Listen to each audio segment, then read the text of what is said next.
wonderful win. I'm joking. Wonderful game. Played our hearts out. I just addressed the team and told them that I loved each and every one of them, coaches included, because they were resilient. They did not give up when they had multiple opportunities to give up. They fought to the end. We sustained injuries. The next man up came in and did their thing. Marion played his butt off. I think he had a buck 96. Who else? Several guys played. Kamani came in and contributed tremendously. Did a great job going in. Still had some special teams weren't special. As normal, we got to fix this. I say this every week, but we truly got to fix this one way or another.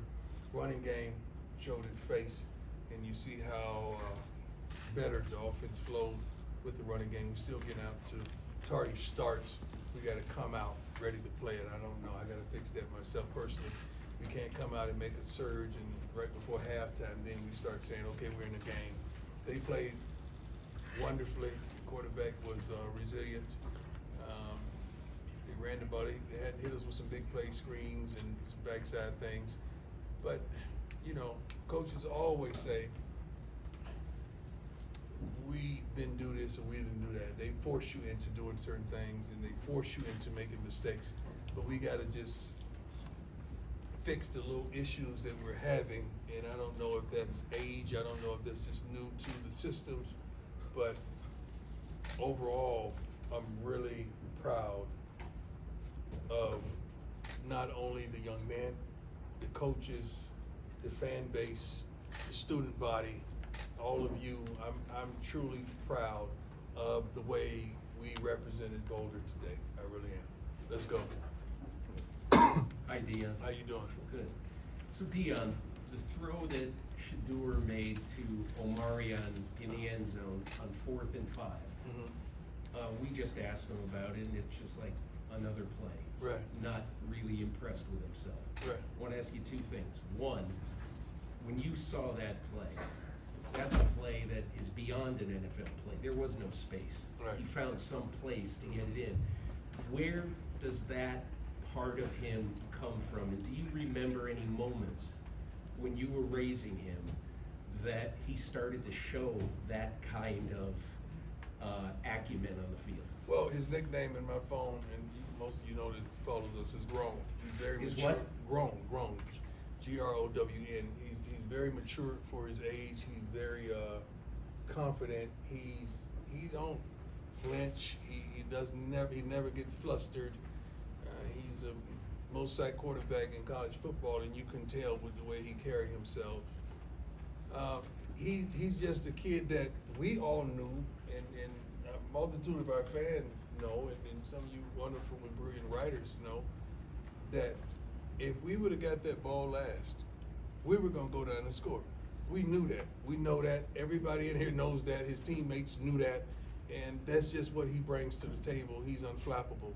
And he's very wise and understanding on the whys and the because and what he sees out there on the field. He thinks a multitude of things through, but he's a dynamic athlete and a dynamic young man. I'm proud to be his father and his coach. Go ahead. Yes. Coach Prime, I heard an echo from Shador, accountability. Yes. As an athlete, I understand that. Yes. And that is a true championship mind. And congratulations on Amari. Performance was incredible. In the locker room, is that an echo among everyone, holding themselves accountable? Well, not early on, no, not whatsoever. You got to understand that you can only hold people accountable when you're doing your job. You can't go right here and holding everybody accountable when you're not doing your job. So the more that these young men do their jobs and do it like the expectation that we have of them, then they can hold others accountable. But they're tremendous reluctant. There's only a few guys on this team that consistently, you know what you're going to get week in and week out, as well as practice. So once that continues, I didn't think we was going to get that from Mario. I ain't seen that yet. No, I mean, he hadn't practiced well. That's why he hadn't played. but he was forced into action, and he showed up and showed out, and we celebrated him after the game because of how he stepped up. And now I'm pretty certain that his confidence is going to soar through the roof. So now we could really call set plays for him and really depend on him a lot more, because when he could take the pressure off Xavier and Jimmy, that, and in the running game as well, that's tremendous. But I'm proud of him. Yes, sir. Coach Brian, even in Jackson State, sometimes your teams got off to a slow start. Jackson State, where we get Jackson State from? All this going on, where we get that? But when you all flip the switch, it's almost like a completely different team even True. today. True. How do you all get that at the beginning of the game so that you can have That's game planning, that's scripting, that's going out there understanding what's at hand, and we don't need to get warmed up to do this. We got to come out smoking and ready to go. Like when we come out the locker room, we're ready. In between the kickoff and the first series and the second series, that's when we have a little lackadaisical type of effort. But that's going to have to come from the coaching staff as well as the OCs and the DCs to make sure they put us in the right situation so that we're ready to go and understand the personnel that you have out there on the field, and making sure we could call certain things that they can fulfill, so to speak. Great question. Next question's right here. Yes, sir. Ariel Arsuto, 9 News. So you talked about how you were really proud of this resilient team. I don't know whether or not you believe in moral victories. Your son says I don't. Your son doesn't I either. don't. No, Yeah. I don't. He said he doesn't either. No.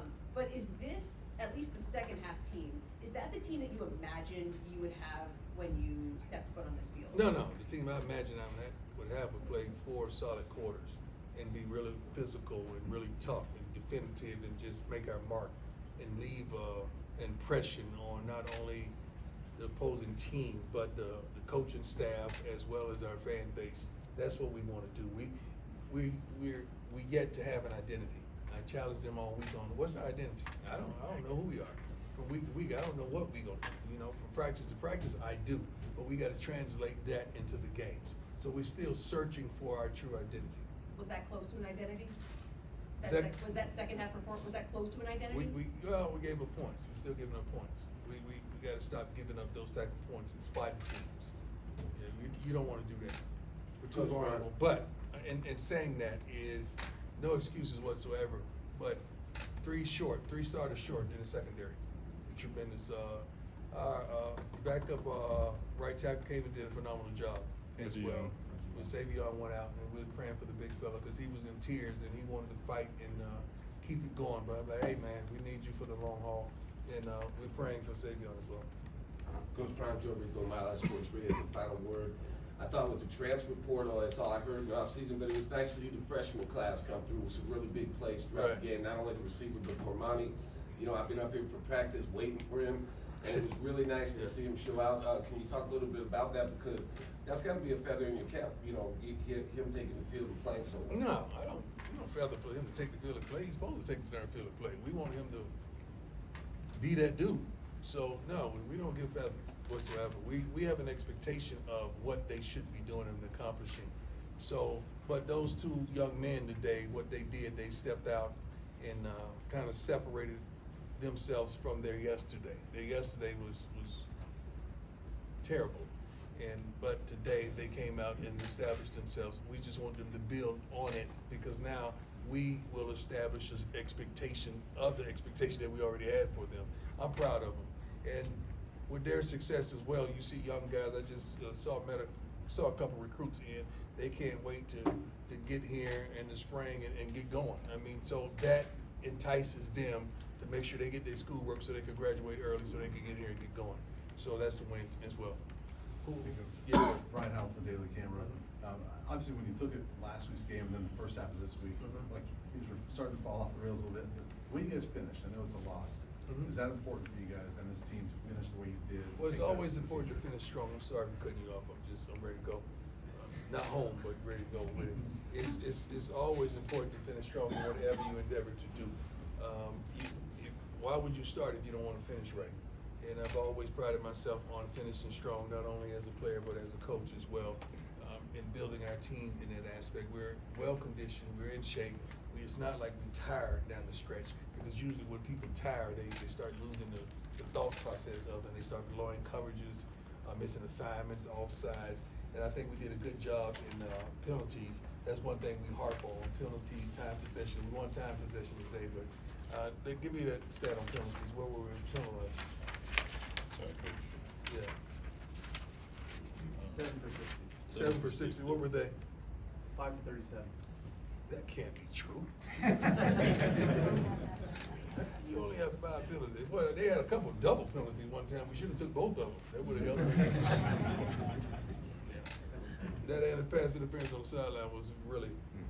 Fisher's like, is anything can I help you with? I said, yeah, that pass interference on the sideline. You help me with that. That was a big call. That was a big call, but they did a great job. Jimmy. Yes. Mr. Foss, 24/7 Sports. Yes, sir. A lot of Hankerson today. Why was he standing out? He ran the ball hard. He ran good. He's been consistent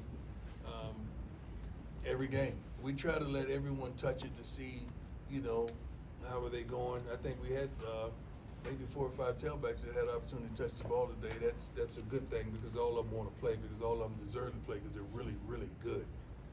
But Hankerson stood out.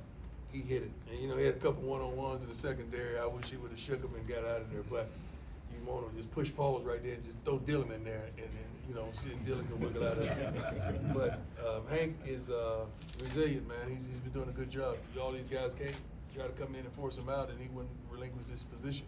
So I'm proud of him as well as a man. Yes, sir.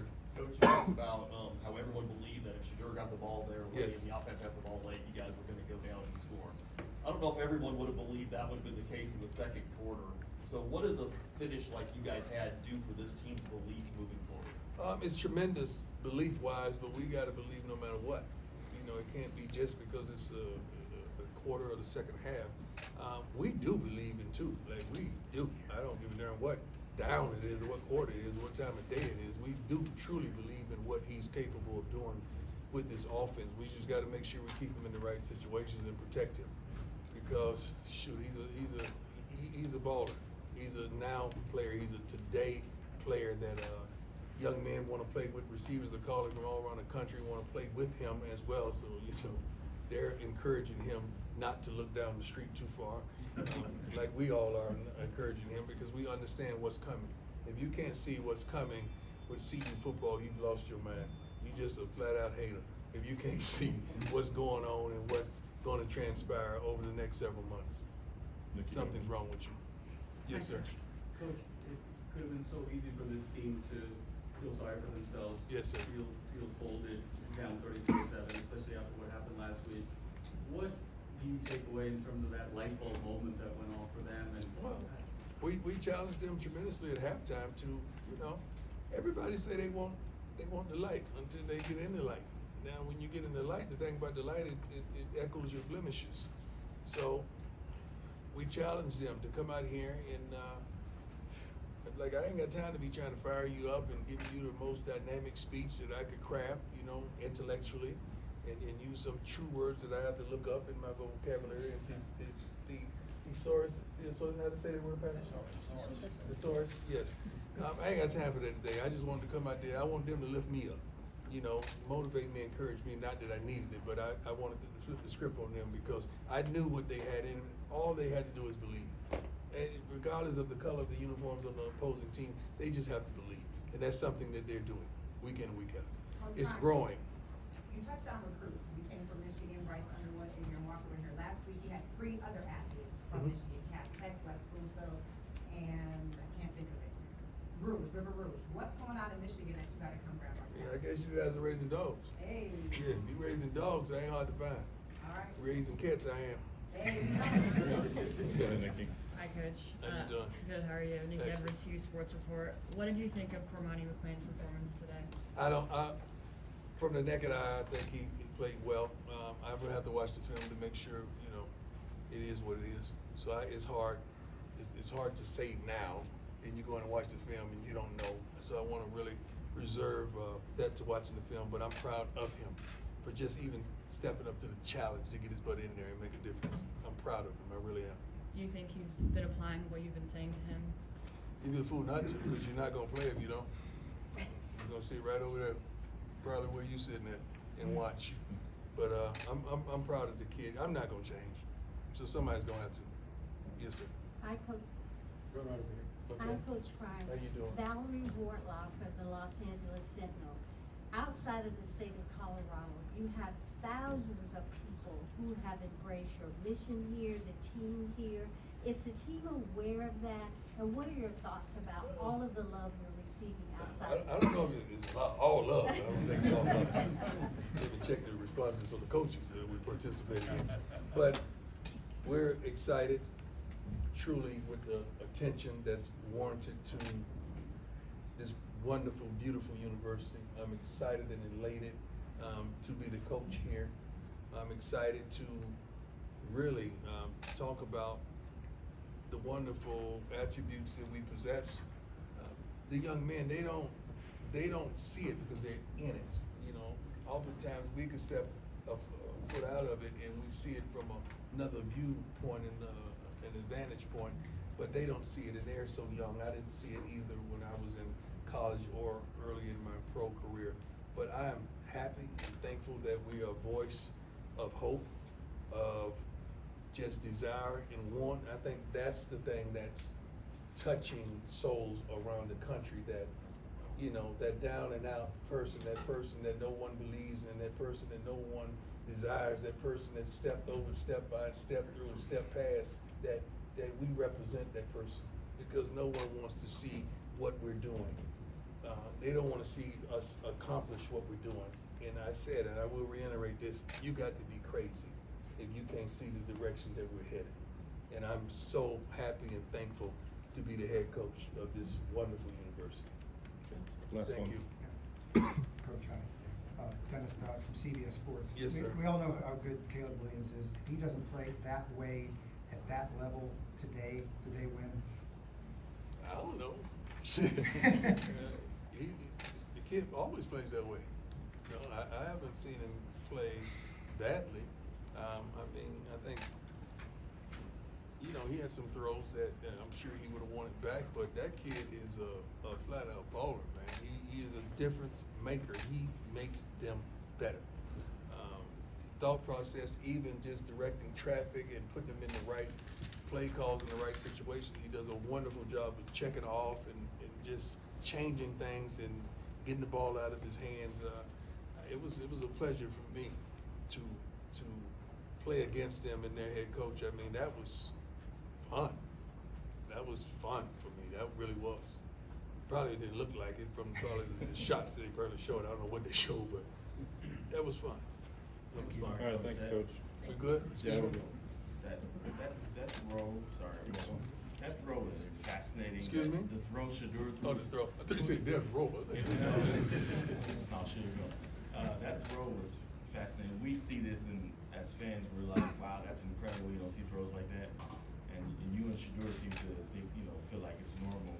Is there anything he does that makes you, impresses you or kind of wows you or throws you off? No, I'm his dad. Like, I have an expectation for him, and I've been seeing this, and he's been built and reared for this his whole life. I mean, you didn't believe, I believe, everybody from the previous locations that we played. I mean, the kid has always won. He's always been dominant. He's always been smart and intelligent and concise. He's always been a competitor. He's always lifted the level of competition, and he's always given us a chance to succeed in every level. So I could go on, but I don't want to sound like the dad, but I'm just really speaking to you as the coach. I tried my best not to speak to you as the father, but the kid can flat out play.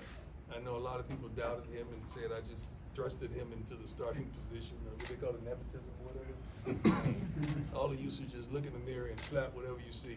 All right, thanks, Coach. You got this later on.